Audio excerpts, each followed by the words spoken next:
Today we're going to look at finding the equation of a line from a linear graph. But before we're able to do that, we need to look at some very important components of a linear graph. The first one that I'd like to look at is the x-intercept. And this is the point where the line meets the x-axis. And we write that as the value of x where the line goes through the x-axis, comma, 0. The other component is the y-intercept. And this is the point where the line meets the y-axis. And that's written as 0, comma, the y value that the line goes through the y-axis. And lastly, I want to look at the gradient, which is sometimes referred to as the slope. And this tells us the relationship of the values of the graph.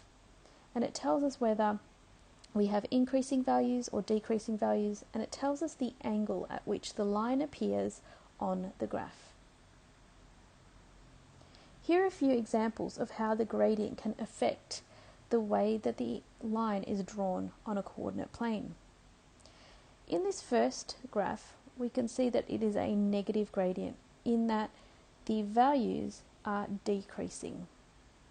We can also see that in the equation of the line, y equals negative 2x plus 1, this value here is negative, which indicates it's a negative gradient, and it also indicates that the values decrease. If we had a similar equation, however this time we have a positive gradient, we can see that the values actually increase.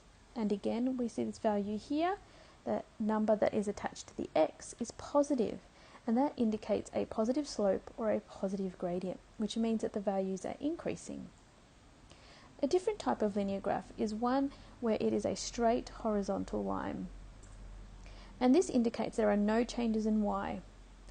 And we write the equation as a y value. So in this case, it's y equals negative 2.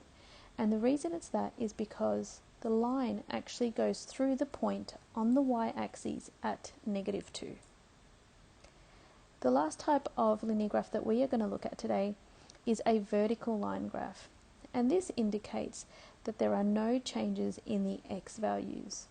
And the equation is written as x equals 1.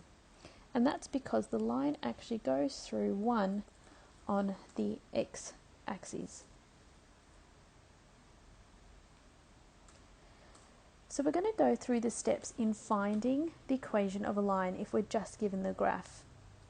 Firstly, we're going to draw a table using coordinates that we can see on the graph.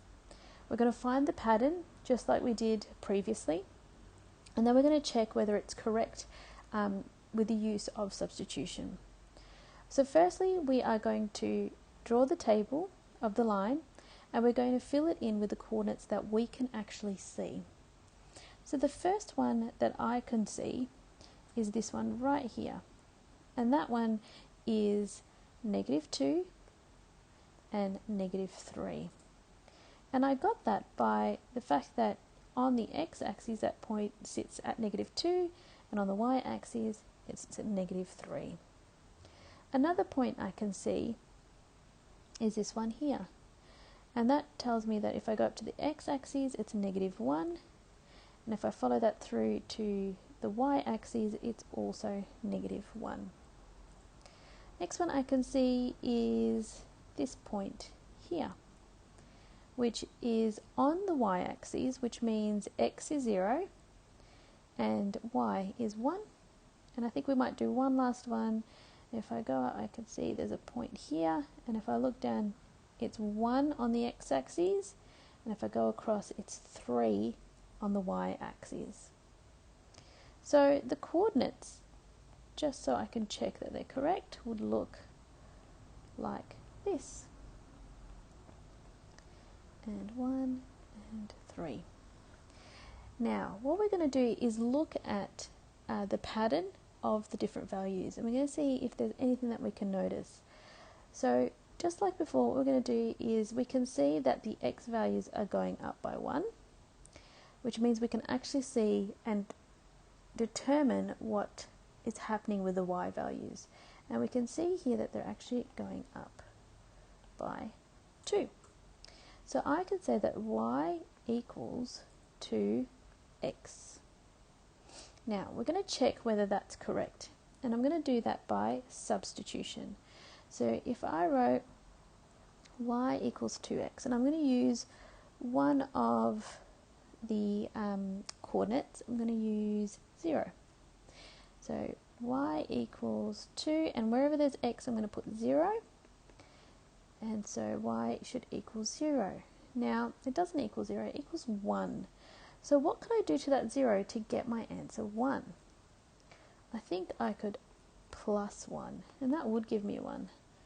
So I'm going to write plus 1 here. Now the last step is to check whether my rule is correct by substitution. So that's my last step here, so I'm going to check whether it's correct.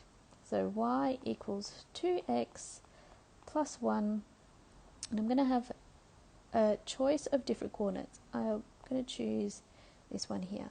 So wherever x is, I'm going to substitute the value 1. So 2 times 1 plus 1. So 2 plus 1 equals 3. And that's the value we can see in the table. So the rule for this for this graph, is y equals 2x plus 1.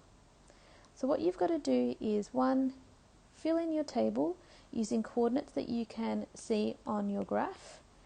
You are then going to find the rule, and then you're going to check that it's correct with the use of substitution.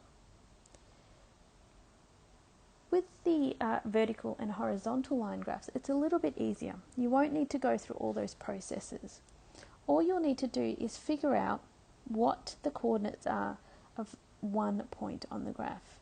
So if we have a look here, with this first graph, we can see that the line is going up and down, and it's going through the x value of 3. And we know with our coordinates that we write the x value first. And because it's only going through 3, there is no y value except for 0. So it's 0. And if you remember, back when we looked at the different linear graphs, the vertical lines, we write the rule as x equals whatever the point is it goes through the x-axis. So x equals 3. And that's the equation of that line. If we had a horizontal line, we can see that it actually goes through the y-axis, and it goes through 4.